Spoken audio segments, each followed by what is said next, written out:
Good morning, students. Now today lecture number is 53 and today's date is 13 July 2020.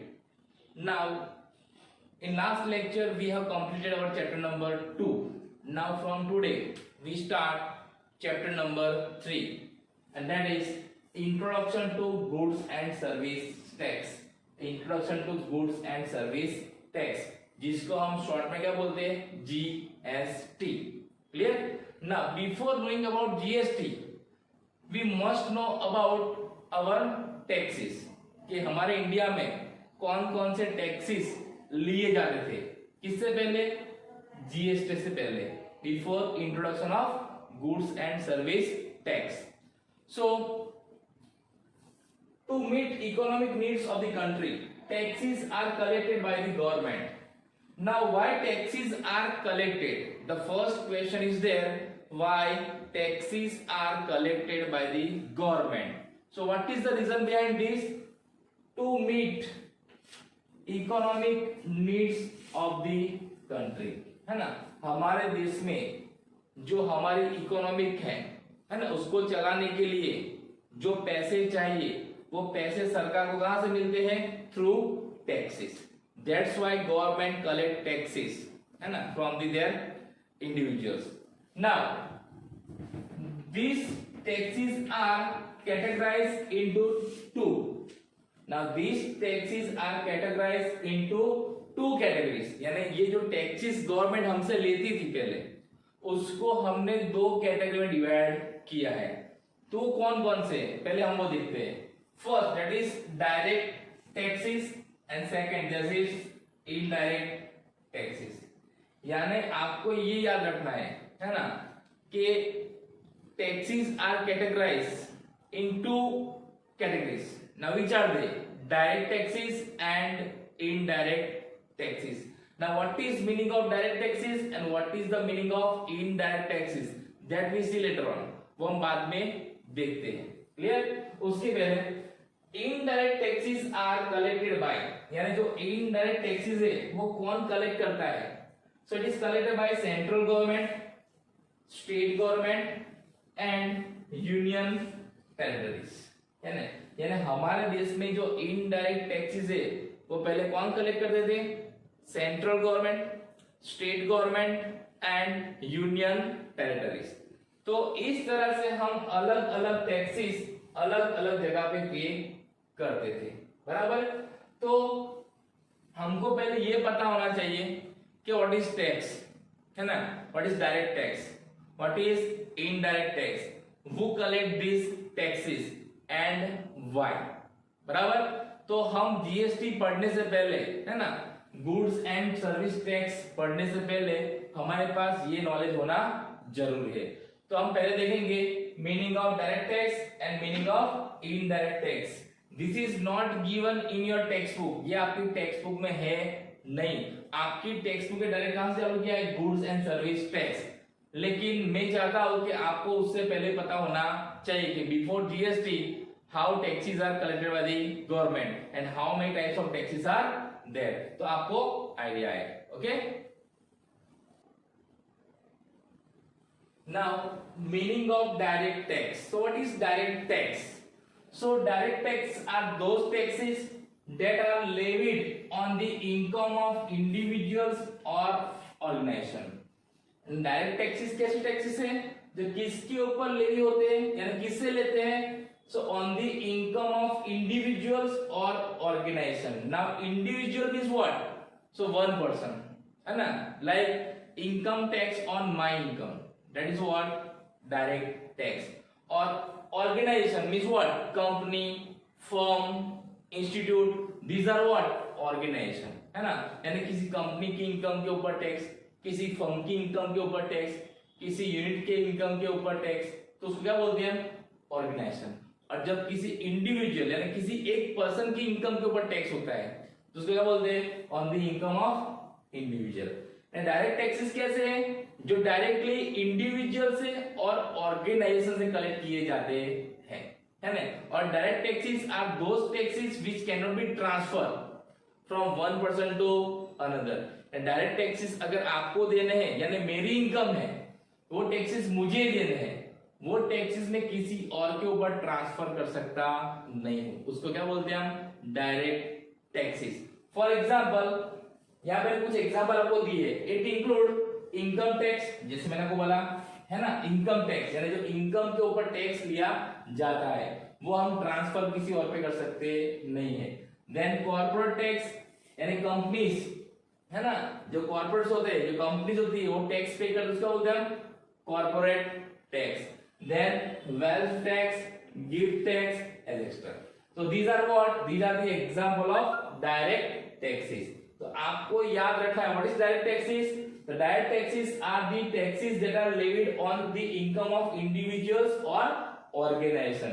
यानी ऐसे taxes जो individual और organisation से लिए जाते हैं उसको हम क्या बोलते हैं, डायरेक्ट टैक्सेस, जिसको वो ट्रांसफर कर सकते नहीं है।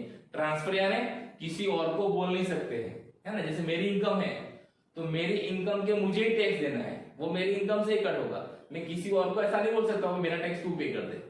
Clear? That is what direct tax. Now second is indirect tax. So what is indirect tax? So indirect taxes are those paid by consumers. इसको कौन पे करते हैं, paid by consumers. For what? When they buy goods and services.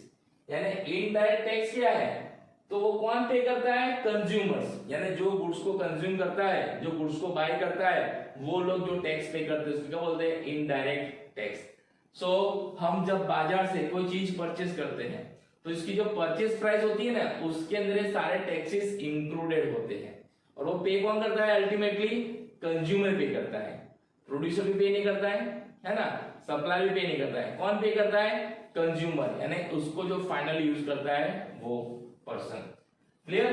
They include excise duties, custom duties, weight means what, value added tax, then sales tax, then service tax, then entertainment tax.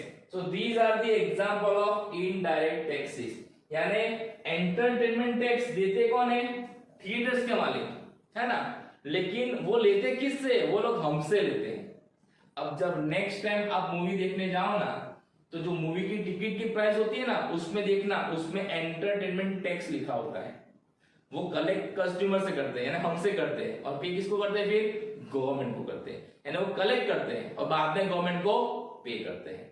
Clear? वो है entertainment tax. उसी तरह service tax, हम service tax भी पे करते हैं। आप जब भी रेस्टोरेंट में खाना खाने के जाते हो तो देखना उस पर सर्विस टैक्स लगता है, तो सर्विस टैक्स लिया किससे जाता है, कंज्यूमर से, है ना। वो कलेक्ट कौन करता है, रेस्टोरेंट का मालिक, बाद में किसको पे करता है, वो गवर्नमेंट को, यानी गवर्नमेंट हमसे वो डायरेक्ट टैक्स लेती नहीं है ना, बीच में कौन होता है, एक मीडिएटर होता है, उसके थ्रू कलेक्ट करती है, इसलिए इसको क्या बोलते हैं, इनडायरेक्ट टैक्स। यानी ऐसा टैक्स जो डायरेक्टली लेते नहीं, लेकिन कैसे लेते हैं, इनडायरेक्टली, लेकिन लेते तो है। क्लियर? तो these are the example of what, indirect taxes, and these are the example of direct taxes. Clear? Now other than this there is TDS. Now what is TDS? So TDS means what, tax deducted at source। आपको ये सारे terminology पता होने चाहिए, इसलिए मैं आपको समझाता हूँ। आपके सिलेबस में भी ये सब है नहीं, लेकिन हम जीएसटी पढ़ने से पहले हमारे दिमाग में इतना कुछ होना चाहिए, है ना, कि जीएसटी से पहले क्या था। So tax deducted at source यानी क्या, सो TDS is collected by government under income tax act 1961। हमारे इंडिया में एक इनकम टैक्स एक्ट है 1961, आपको याद रखना है, इनकम टैक्स एक्ट 1961। इसके मुताबिक हमारी गवर्नमेंट हमसे टैक्स कलेक्ट करती है। इस एक्ट के हिसाब से हमें इंडिया में टैक्स पे करना पड़ता है, किसको, इंडियन गवर्नमेंट को, बराबर। Now TDS comes under IRS। Now what is IRS? So it is Indian Revenue Service, it is Indian Revenue Service, and that is managed by CBDT, that is managed by CBDT। What is CBDT? Central Board of Direct Taxes। यानी India के अंदर जो भी tax collect किए जाते हैं उसको manage कौन करता है, CBDT, यानी central board of direct taxes, और वो किसके हिसाब से टैक्स कलेक्ट करती है? According to income tax act 1961।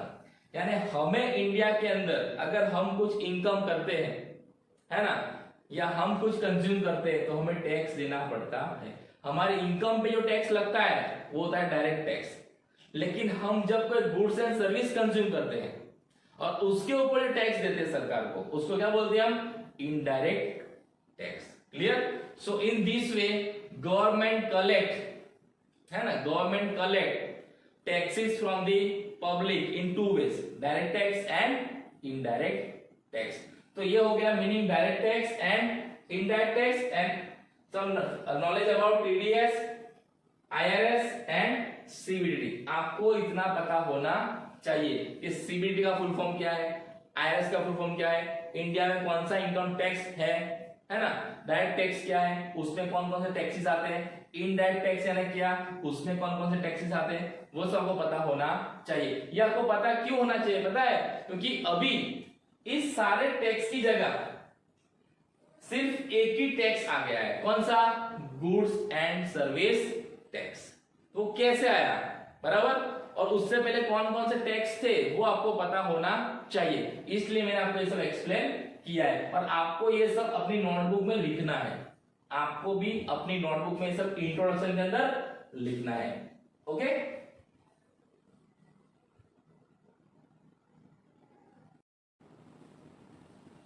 Now why GST is introduced, है ना? So GST is introduced because of so many complication of different kinds of taxes which are collected by different governments, that is state government, central government, government of Union territories, है ना?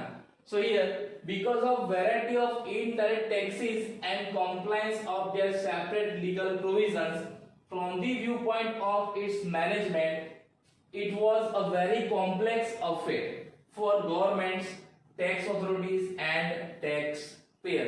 यानी पहले जो indirect taxes लिए जाते थे before GST, तो हर एक स्टेट में वो अलग थे, है ना? स्टेट गवर्नमेंट के अलग थे, सेंट्रल गवर्नमेंट के अलग थे, यूनियन टेरिटरीज के लिए अलग थे। तो सबके लिए क्या था? बहुत कॉम्प्लिकेटेड था, है ना? और इसमें government, tax authorities and tax payer, वो सब क्या होते थे? कंफ्यूज होते थे, है ना? कि पहले जो टैक्सेस होता था वो गुजरात में वो कुछ और होता था, महाराष्ट्र में कुछ और होता था, है ना? अगर दीव दमन है तो उसमें कुछ और होता था, क्योंकि state government, central government and union territory सबके रूल्स क्या होते हैं? अलग अलग होते हैं। तो because of variety of indirect taxes and compliance of their separate legal provisions, separate legal provision, यानी हर स्टेट के हैं, सेंट्रल के हैं और यूनियन टेरिटरीज के हैं, तो उनके क्या होते हैं? Separate legal provisions. From the view point of its management, हर एक का मैनेजमेंट कैसा होता है? अलग अलग होता है। और इससे क्या होता था? It was a very complex affair, है ना? It was a very complex affair for governments, tax authorities and tax payer. यानी गवर्नमेंट को भी कंफ्यूजन होता था, जो टैक्स ऑथोरिटीज है, टैक्स ऑथोरिटीज यानी क्या? जो टैक्स कलेक्ट करते हैं, यानी सीबीडीटी, है ना? और टैक्स पेयर यानी जो लोग टैक्स पे करते हैं वो, उन सबको क्या होता था? It was a very complex affair for those people. So to eliminate, यानी ये सबको निकालने के लिए, to eliminate such type of complexities, indirect taxes instead of having different provision of central government, state government and government of union territories। यानी क्या किया हमने?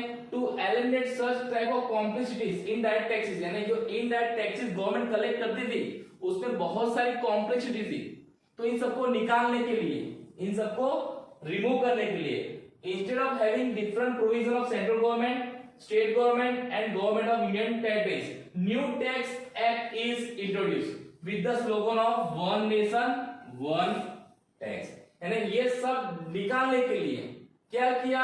एक नया टैक्स इंट्रोड्यूस किया विद स्लोगन। कौन सा स्लोगन है?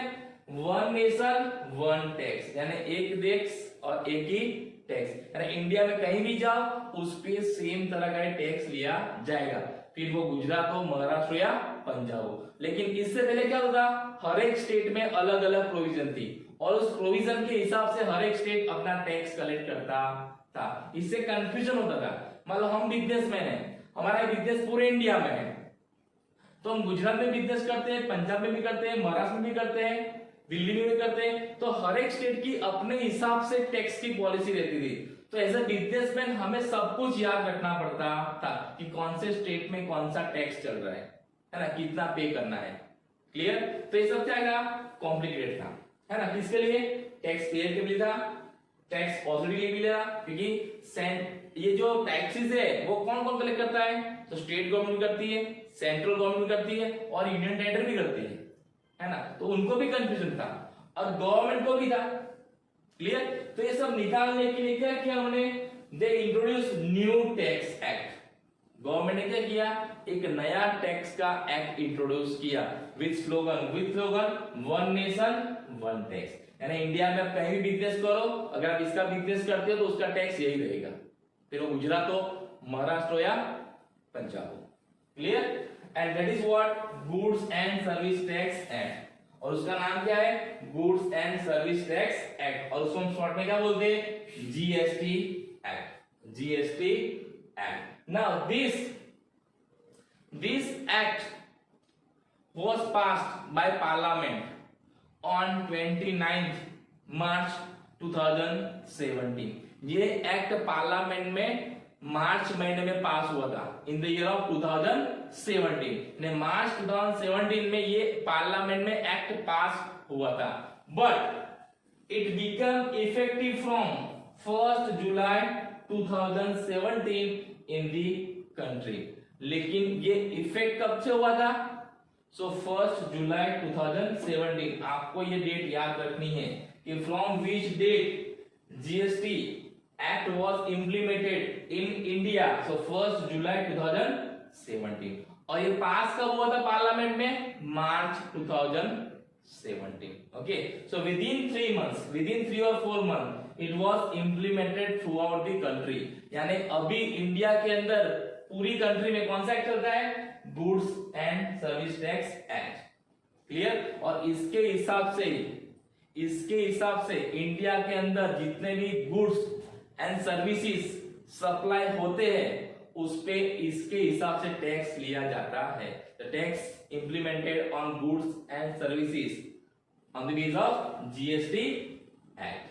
सो ये है हमारा जीएसटी एक्ट। अभी ये जीएसटी एक्ट अभी जो गवर्नमेंट लेती है, तो उससे पहले कौन कौन से टैक्स गवर्नमेंट लेती थी, तो हमने पहले डिस्कस कर लिया था, डायरेक्ट टैक्स में और इनडायरेक्ट टैक्स में। डायरेक्ट टैक्स का चेंजेस है, चेंजेस कहां किया हमने, इनडायरेक्ट टैक्सेस। किसमें, इनडायरेक्ट टैक्सेस के अंदर। डायरेक्ट टैक्स ऐसे देना है, एज इंडिविजुअल टैक्स देना है, एज अ कॉर्पोरेट टैक्स देना है, एज अ फर्म आपको टैक्स देना है। लेकिन चेंजेस कहां पे आया है, इनडायरेक्ट टैक्सेस में, जहां बहुत सारी क्या थी, कॉम्प्लिकेशन थी। क्लियर? उस सबको निकाल के गवर्नमेंट ने क्या किया, एक नया एक्ट इंट्रोड्यूस किया, उसका नाम क्या है, GST act, with slogan of one nation one tax. Okay, now GST can be explain as follow. हम जीएसटी को कैसे एक्सप्लेन कर सकते हैं, so before GST indirect taxes of central government and indirect taxes of state and union territories government। यानी GST से पहले क्या था, सेंट्रल गवर्नमेंट भी इनडायरेक्ट टैक्सेस कलेक्ट करती थी और स्टेट एंड यूनियन टेरिटरीज वो भी इनडायरेक्ट टैक्सेस कलेक्ट करती थी। अब सेंट्रल गवर्नमेंट कौन कौन से टैक्सेस कलेक्ट करती थी, तो central sales tax, central excise duty, then central custom duty and service tax. Now these 4 taxes are previously collected by central government as an indirect taxes, and these taxes there are value-added tax, purchase tax, sales tax and entertainment tax. Now these 4 taxes are collected by state and union territories before introduction of Goods and Service Tax Act। अब आपको ही समझ में आ जाएगा as a businessman आपको कितना याद रखना पड़ेगा कि ये टैक्स किसको देना है, सेंट्रल को देना है, ये टैक्स किसको देना है, स्टेट गवर्नमेंट को देना है। उसमें भी कितने स्टेट है इंडिया के अंदर, सभी स्टेट के अंदर इसकी प्रोविजंस अलग अलग होती है। यानी गुजरात के अंदर वैल्यू एडेड टैक्स में रेट, गुजरात के अंदर वैल्यू एडेड टैक्स का रेट अलग होता है, महाराष्ट्र में अलग होता है, गोवा में अलग होता है, दिल्ली में अलग होता है। हर एक स्टेट के हिसाब से हमें काउंट करना पड़ता था। तो ये वो सब क्या था, बहुत कॉम्प्लिकेटेड था। यानी जीएसटी से पहले हमें इस तरह से इनडायरेक्ट टैक्सेस देने पड़ते थे, सेंट्रल गवर्नमेंट को, स्टेट और यूनियन को। अब इसकी जगह क्या हो गया है, ये दोनों को प्लस करके एक नया टैक्स यानी जीएसटी, एक नया टैक्स एक्ट है। कौन सा, goods and service tax act. यानी इंडिया के अंदर आप गुड्स एंड सर्विस सप्लाई करते हो तो आपको एक ही टैक्स देना है, that is goods and service tax. ये सब कॉम्प्लिकेशन में पढ़ना नहीं है। अभी एक ही रेट है, उसी रेट के हिसाब से हर एक गुड्स एंड सर्विस का टैक्स रेट गवर्नमेंट ने डिसाइड किया है और उसी हिसाब से आपको उस पर टैक्स देना है और एक ही तरह का टैक्स देना है, अलग अलग टैक्सेस देने नहीं है। तो ये क्या हो गया, new tax with effect from 1 जुलाई 2017। और उससे पहले ये जितने भी टैक्सेस थे ना, सेंट्रल गवर्नमेंट के, स्टेट गवर्नमेंट के और यूनियन गवर्नमेंट के, वो सारे क्या कर दिए, कैंसिल। ये सारे टैक्सेस अब क्या हो गए, कैंसिल हो गए और उसकी जगह एक ही टैक्स आ गया, कौन सा, goods and service tax act. Clear. So जब से goods and service tax act implement हुआ है उस दिन से ये सारे के सारे टैक्सेस क्या हो गए, कैंसिल हो गए। और कैंसिल है ना, इसका मतलब ये नहीं है गवर्नमेंट लेती नहीं है, गवर्नमेंट लेती है लेकिन एक ही तरह से लेती है, that is goods and service tax. उसका रेट पूरे इंडिया में क्या होता है, सेम होता है। अब आपके दिमाग में एक क्वेश्चन आएगा कि जो सर पहले स्टेट गवर्नमेंट टैक्स लेती थी और सेंट्रल गवर्नमेंट टैक्स लेती थी, तब तो एक ही टैक्स आ गया, तो लेगा कौन, ये टैक्स लेगा कौन और लेगा तो कैसे लेगा। अगर लेगा तो स्टेट को कैसे मिलेगा, सेंट्रल को कैसे मिलेगा, यूनियन टेरिटरी को कैसे मिलेगा, ये सारी चीज हम इस चैप्टर में आगे देखेंगे कि जब गुड्स एंड सर्विस टैक्स लेते हैं सरकार तो उसको स्टेट को कैसे देती है, सेंट्रल गवर्नमेंट कैसे लेती है, यूनियन टेरिटरी को देती है, उसके एग्जाम्पल है ना। और ये गुड्स एंड सर्विस टैक्स, जितने भी गुड्स है, जितने भी सर्विसेज है, उन सबके टैक्स रेट अलग अलग है। और टैक्स रेट कौन कौन से वो हमको पता होने चाहिए, वो हम बाद में देखेंगे जब हम एग्जाम्पल देखेंगे तब, लेकिन अभी आपको इतना पता होना चाहिए। क्लियर। तो आज हमने क्या देखा, इंट्रोडक्शन ऑफ जीएसटी। क्लियर। तो आपको जितना भी मैंने बोर्ड पे लिखा है वो सब आपकी नोटबुक में होना चाहिए। ओके। तो अब नेक्स्ट लेक्चर में देखेंगे जीएसटी के act, there are total 5 to 6 act, वो कौन कौन से वो हम कल के लेक्चर में देखेंगे। Okay, thank you and have a nice day.